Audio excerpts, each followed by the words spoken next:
What we found through Mr. Mueller's report was alarming. The president failed every criterion for rational and reality-based decision-making capacity.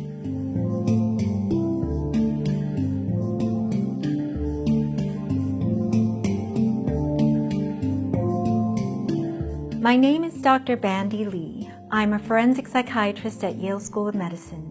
A forensic psychiatrist does evaluations for the courts and testifies before legal or governmental bodies. My views are my own, although I do represent the World Mental Health Coalition as its president. My colleagues and I assessed Special Counsel Robert Mueller's report from a mental health perspective.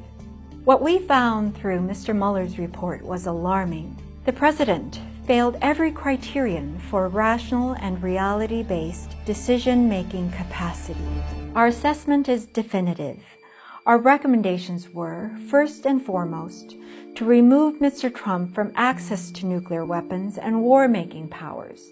We could offer many more, but given the urgency, we decided to focus on the two most important: the instability and impulsivity that led us to the brink of war with Iran should illustrate the importance of mental capacity in a president. His actions are exactly what we would predict from an individual who lacks mental capacity. Much of this may have been preventable if we had regular fitness for duty tests for presidents and vice presidents before they even take office.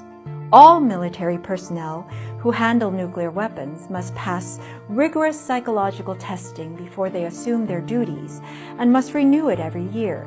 Yet the person who commands nuclear weapons does not.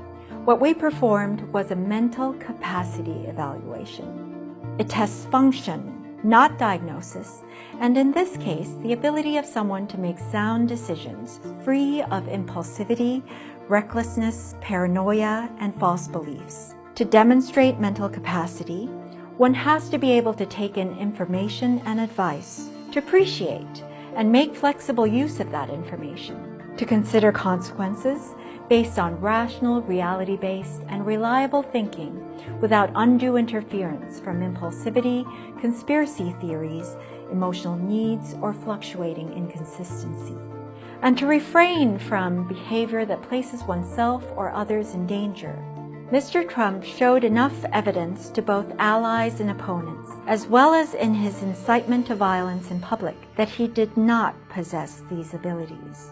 Our work is not about Mr. Trump, who may not be a danger as a private citizen, but about protecting society against the powers of the presidency in a person who has not demonstrated the ability to handle them. As the evidence was overwhelming, and since outside perspectives are more important in a functional exam than a personal interview, we did not feel we needed one.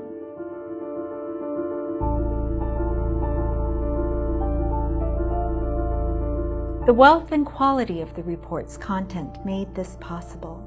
In fact, we had more and better data under sworn testimony than we have ever had in our usual practice. Still, we wish to offer the president the opportunity to present for an exam if he believed himself fit, and we asked him to give us an answer within 3 weeks. While his staff let us know that our request was received, there has been no response about a personal exam. Hence, we proceeded with our conclusion and recommendations.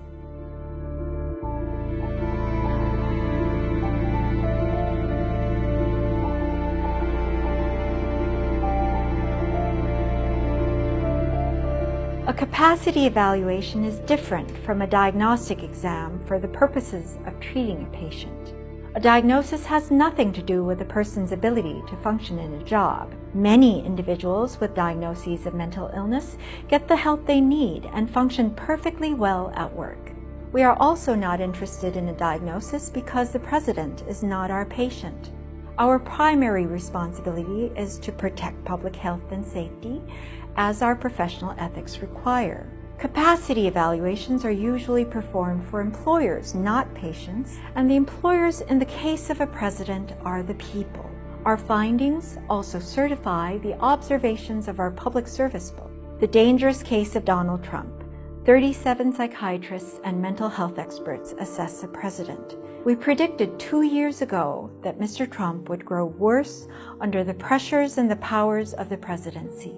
Having a president who lacks capacity is like having a captain who is asleep at the wheel, only worse, since many people will not recognize that he is asleep. Not only that, efforts to cover up this lack in Mr. Trump, either by himself or those protecting him, may ignite dangerous situations. Experts who understand these dynamics can educate the public about these distinctions, the way we have learned to protect ourselves against the spread of infectious disease. We urge the public to read our report, which can be found on our website, dangerouscase.org, and we urge authorities to follow our recommendations. The security of our nation is at stake.